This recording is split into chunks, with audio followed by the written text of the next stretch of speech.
బ్రహ్మానందాన్ని పొందడము. నువ్వు మాట్లాడినా అలసిపోతావు, పాడినా అలసిపోతావు, చివరికి భోజనం చేసినా అలసిపోతావు. అమ్మ ఇంకా చాలండి.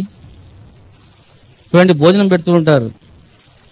ముందు చాలా బాగుందమ్మా వంట అన్నాం అనుకోండి, అవునా స్వామి తినండి, నాకు పుణ్యం ఎక్కువ వస్తుంది అని తింటూ ఉంటాం. నేను బాగుంది కదా అని చెప్పే లోపల ఏమవుతుందంటే అక్కడ క్వాంటిటీ పెరుగుతూ ఉంటుంది, ఫోర్స్ పెరుగుతూ ఉంటుంది. ఏమవుతుంది చివరికి, నేను తినలేనమ్మా అని ఏం చేస్తుంటే అలసిపోతారు అక్కడ. దాన్ని భుక్తావేశము అని అంటారు, అంటే తిండి ఆవేశం. అంటే నువ్వు ఏమి చేసినా అలసిపోతావు. ఏం తప్ప, చివరికి ధ్యానం చేసినా అలసిపోతావు. నువ్వు ధ్యానం చేశారనుకోండి, నీ కాళ్ళు చూడండి, సమాధిలోకి వెళ్ళి నువ్వు బ్రహ్మానందాన్ని పొందితేనే నువ్వు యాక్టివ్గా ఉంటావు. నువ్వు కేవలం ధ్యానం చేస్తున్నావు అనుకోండి, ఏమొస్తుంది మీకు? అలసట వస్తుంది మీకు ధ్యానం వలన కూడా. ధ్యానం వలన ఎప్పుడు మీకు అలసట రాకూడదు. అలసట వచ్చిందనుకో అది ధ్యానమే కాదు.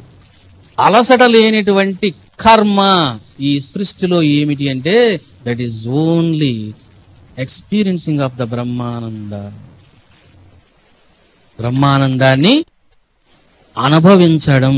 చూడండి, ఇక్కడ అనుభవించడం అంటే నువ్వు వేరుగా ఉండడం కాదు, ఇక్కడ నిన్ను నీవే అనుభవించడం. చూడండి, నేను ఓ పండు తిన్నాను, ఆ పండు నాకు సుఖాన్ని ఇచ్చింది. ఆ పండు ఎలా ఉన్నది? నాకంటే వేరుగా ఉంది. అది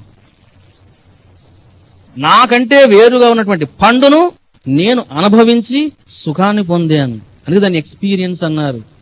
కానీ అనుభూతిగా పొందడం అనే మాటకు అసలు డిక్షనరీలో వర్డ్ లేదు, అది మీకు తెలుసో లేదు. ఎక్స్పీరియన్సింగ్ ఆఫ్ ద బ్రహ్మానంద అన్న వర్డ్ కూడా రాంగ్ సెంటెన్స్ అది. కానీ భాషలో మనం పెట్టాలి కాబట్టి దాన్ని అనుభవించండి అంటాం. అనుభవం కాదు, అది అనుభూతి. అది ఎందుకు? నీలోనే నీవు రమిస్తూ ఉన్నావు.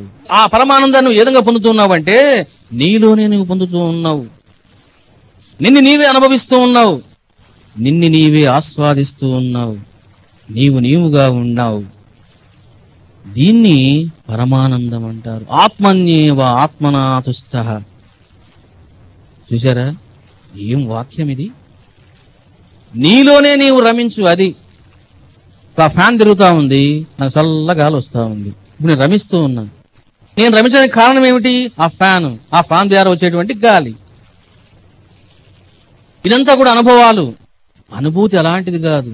ఫ్యాను లేదు, గాలి లేదు, అక్కడ ఒక సుఖానుభూతిని నువ్వు అనుభవిస్తావు.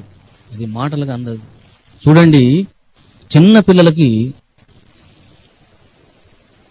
చిన్నప్పుడు ఆ తల్లి గర్భం నుంచి బయటపడిన తర్వాత ఇలా ఇలా ఇలా ఇలా ఇలా కొట్టుకుంటూ ఉంటది. మీరు చూసి ఉంటారు చాలా మంది. నిర్వికల్ప సమాధిలోన అంటే నువ్వు ఎప్పుడైతే ఆత్మను సాక్షాత్కారం పొందుతూ ఉంటావో ఒక స్ఫురణ ఉంటది నీకు. దాన్ని ఫ్రీక్వెన్సీ అంటాం మనం. ఆ చిన్న పిల్లలకు ఆ ఫ్రీక్వెన్సీ ఉంటుంది చూడండి. అది ఇలా పైకెళ్ళి కిందికి వస్తుంది, పైకెళ్ళి కిందికి వస్తుంటుంది. దానికి ఒక ఫ్రీక్వెన్సీ ఉంది.